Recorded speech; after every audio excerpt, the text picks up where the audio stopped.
All right, welcome back to the Alpha platform. So it just seems like domestic violence is on an all-time high right now, and I wanted to come on and give my comments on the story of Carlos Collins and Sade Robertson. You guys have seen these clips in the news, so I'm gonna, roll these clips and come back with my commentary. That's my only son, and I'm gonna miss it. Grandma. 25-year-old Carlos Collins was murdered early Tuesday morning, heading back to his apartment after work. Police say they are looking for Marcus Johnson, a former Jackson police officer. A crowd of Collins' family and friends gathered outside the scene as they got the awful news this morning. And emotions were high. They say Collins had multiple restraining orders against Johnson for several months. Everyone has multiple Ring cameras. His friends, they live here too. He's always lurking around, prowling around. You put a Ring camera on a vacant apartment watching him. That's like obsession. That's a problem.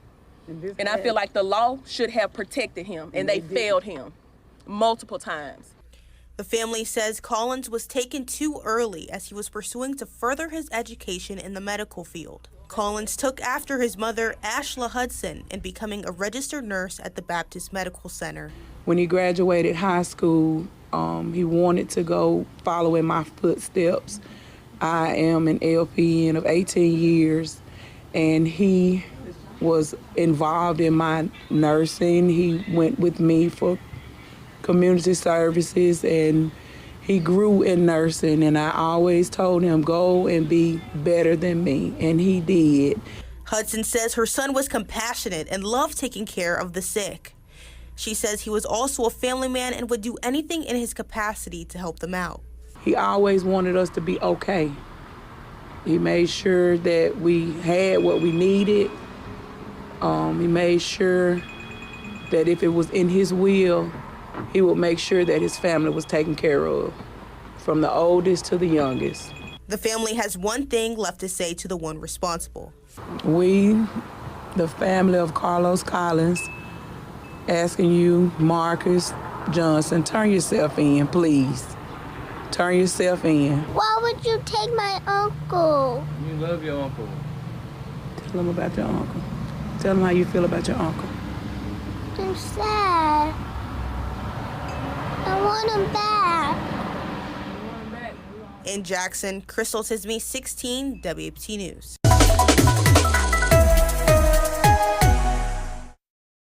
Marcus Johnson, the man charged with the murder of Carlos Collins, is now in custody at the Jackson Police Department. 12 News' Tia McKenzie joins us now with the details on how it all unfolded. Tia? That's right, Byron. The slaying of 25-year-old Carlos Collins left his family in pieces. Tonight, the accused killer is in custody. 33-year-old Marcus Johnson is now in the custody of the Jackson Police Department. Warren County Sheriff Martin Pace tells us Johnson led police on a chase after a deputy spotted the black Honda Accord Johnson was reportedly driving. Johnson was wanted for the murder of Carlos Collins that happened at the Tapestry Apartments in Jackson on Tuesday. I think anytime you have a major crime such as this, cooperation among agencies is vitally important to protect the public, and that's what was evidenced yesterday. The chase started on Interstate 20 in Mississippi. Pace says the pursuit lasted about 35 minutes before Johnson was captured 25 miles outside of Monroe, Louisiana on Wednesday. They attempted to initiate a stop on the vehicle. He did not stop. Instead, he accelerated to a higher speed and crossed over into Louisiana. This continued through Madison Parish, past the town of Tallulah. Richland Parish sheriff's officers were able to deflate the tires on the suspect's vehicle. He rolled to a stop and at that point was taken into custody without incident. Sheriff Pace says no one was injured during the pursuit. No one was injured. No vehicles were damaged. It all ended very well. One of our concerns was the traffic as we began approaching the city of Monroe, which is a much larger city. Obviously, we had concerns of the suspect's actions. Johnson worked for the Jackson Police Department for 8 months in 2013. He was separated from JPD pending disciplinary actions, leading to his immediate termination. Johnson resigned just before his termination. Johnson's initial appearance in court is likely to be tomorrow. We'll keep you up to date on air and online as we learn more. Tia McKenzie, 12 And more News. human remains found in South Milwaukee this time, and they're believed to belong to 19-year-old Sade Robinson. Robinson is the woman authorities say was killed and dismembered after a first date. Fox 6's Stephanie Quirk joins us live with the latest on this gruesome discovery. Steph? Well, investigators say someone walking the beach found a torso and an arm earlier this morning. Now, authorities believe the remains washed ashore. Meanwhile, community members walked miles along the beach, hoping to find the rest of Robinson's remains. I can't even imagine, the pain and suffering they're going through right now. This is horrendous. Another shocking discovery connected to a heinous crime. Undescribable. I mean, just the community has to pray for this family. Investigators say someone walking on the beach near 5th and Marina in South Milwaukee found a torso and an arm washed along shore. Those body parts authorities believe belong to 19-year-old Sade Robinson. There was somebody randomly walking past the lake and saw it.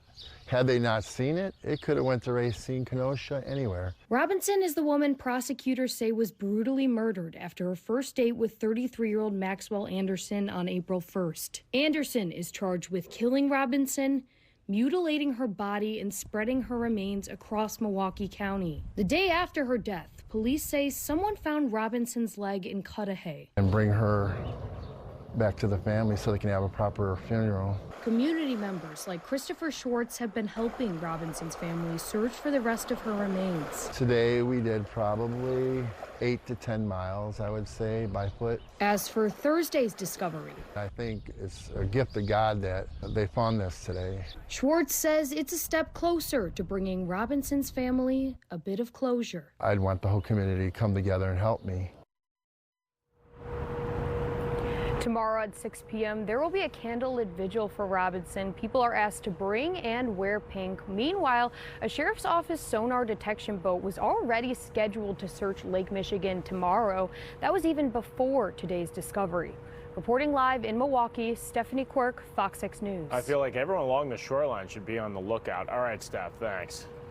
For the first time, we are hearing from the family of the man charged in the death of Sade Robinson. A statement from Maxwell Anderson's father says, "On behalf of myself and my family, I would like to express our deepest sympathy and heartfelt condolences to the family and loved ones of Sade Robinson. We are shocked and devastated by her senseless death." He goes on to say, to Sade's mother and father, "Words cannot express our sorrow for the incomprehensible pain and grief you are going through. We join the entire community in celebrating Sade's life." He's a Milwaukee bartender now at the center of an investigation into a severed leg. 12 News Investigates is learning more about Maxwell Anderson, including what law enforcement sources tell us they found in his basement. Anderson has not been charged. At the same time, 19-year-old Sade Robinson has been missing for 10 days. Police say she was last seen April 1st with her burnt car later found near 30th and Lisbon. This past weekend, investigators discovered human remains near 31st and Galena over 3 consecutive days. Now, this is the second place a body part was found in Milwaukee County in a week. That severed leg was found in Warnemont Park in Cudahy on April 2nd. 12 News' Hannah Hilliard is live outside Anderson's home near 39th in Oklahoma. And Hannah, you've been looking into his past all day long. Yeah, Joyce and Patrick, and we have uncovered a lot, including Anderson's ties to Waukesha County and what sources are telling us investigators found inside this home exactly 1 week ago. This is the man behind bars, but not yet charged. In the interest of Maxwell Stephen Anderson. Appearing in court in connection to a case that's captivated Milwaukee. Who is Maxwell Anderson? We know he's a Southside resident whose house at 39th in Oklahoma was searched by investigators 2 days after someone found a severed leg on the Lake Michigan shore in Cudahy. 12 News has confirmed the 33-year-old man has ties to Waukesha County, attending Kettle Moraine, Catholic Memorial, and Pewaukee high schools in the early 2000s. Anderson has a criminal record, a 2014 misdemeanor disorderly conduct conviction in Waukesha County after an incident with a family member in Delafield, and in 2015, a misdemeanor domestic violence case out of Door County. For the last few years, he's worked at several Milwaukee bars. He works full-time, including the Rave from 2018 to 2020, most recently working at Victor's nightclub on the east side. A woman who claims she met Anderson there spoke to 12 News by phone, but asked not to be identified out of fear for her safety. She says he once invited her to his Southside home.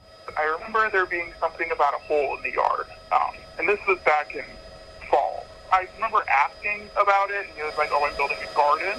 In a view from News Chopper 12, all right, that looks like a hole there, actually. A gaping hole next to Anderson's house was visible earlier this week. Inside the home, and when I got in, it just kind of seemed like he was in the middle of a whole bunch of renovations, but kind of seemed like the kind of guy that never would finish them. Thursday, 12 News learned from multiple law enforcement sources Anderson had what is described as a sex dungeon in his basement. So I got a little bit of a tour, and he was like, do you want to see the basement? And I was like, no, I'm okay. He's like, it's creepy down there. And I was like, no, that's okay. Now, Hannah, Anderson hasn't been charged, but is still being held after almost a week in jail. Right, Joy. So the court did give prosecutors an additional 72 hours to either charge Anderson or release him. Those 72 hours run out tomorrow morning. We will, of course, be sure to stay on top of any developments and bring them to you as they happen on air and online. Hannah Hilliard live in Milwaukee. And as we have been reporting, that 72-hour hold on Maxwell Anderson expires tomorrow. We asked legal expert Craig Mastantuono about what could happen next. If he's released, that doesn't stop prosecutors and police from continuing to gather evidence and potentially charge Mr. Anderson at a later date. In other words, tomorrow's not a dismissal or move forward date. It's a move forward with a complaint or release the suspect.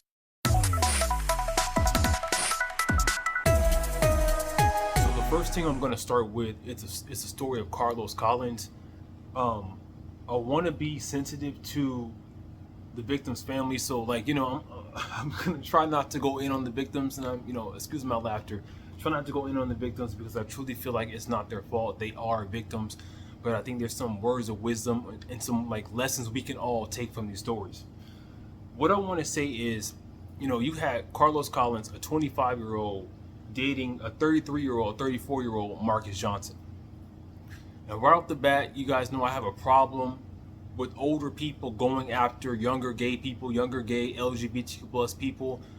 In my mind, there is no reason for a 34-year-old, and I'm 34 years old, a 34-year-old to be entertaining, talking to, dating, you know, even messing around with a 24-year-old, a 25-year-old. Like, we have nothing in common. In my mind, the only reason why an older man is looking to date someone that age is because they're looking for somebody to take advantage of. They're looking for somebody to manipulate. And what I will say is that if you, in the gay community, I'm just going to say it, in the gay community, if a man is like 35 plus and still single, it's because he's on some BS. And the people his age don't want to deal with his BS. They know about it. They see it, they peep it, and they know how to duck and dodge it. But he can play these little mind games, these little manipulation tactics with these young gays, these young gay dudes. And they fall for it. They fall for it every time. Like, these dudes be having HIV, they be having AIDS, they be having all types of like stuff going on with them. And they bring that into their relationship with these young dudes and like take advantage of them because they don't know any better. So you can have young people that say, oh, I'm mature, but like there's things about life you just don't know because you're not a 34-year-old, you're not a 35-year-old yet, you know? So no amount of maturity can make up for that experience, that life experience. So I do have a problem with people my age going after dating, entertaining, having sex with young gay people. It shouldn't be.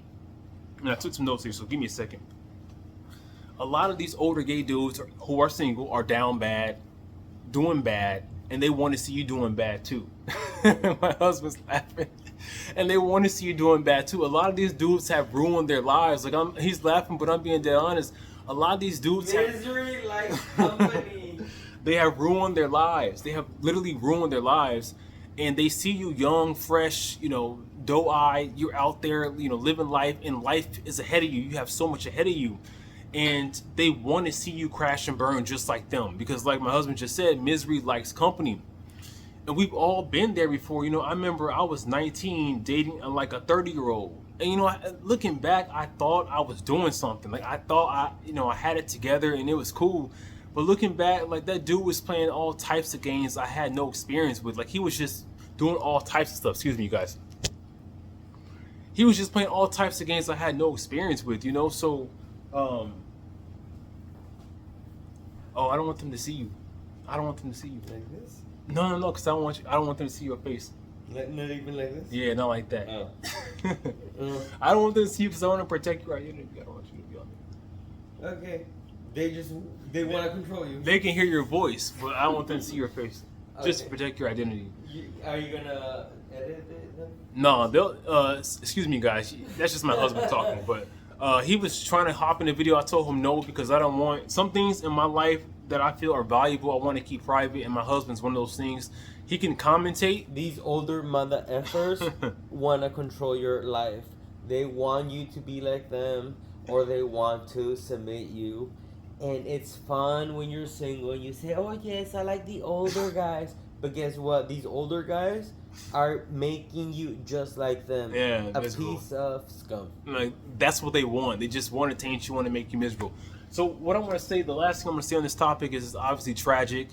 I feel very, very, very bad for this young man. 25-year-old, lost his life. He was hustling. He just became an RN. And I truly feel like this 33-year-old was jealous. He was jealous because this dude was making moves. He was excelling in life. He was succeeding in life. And, you know, this 33-year-old, he had nothing going on. Like, once again, he was a loser.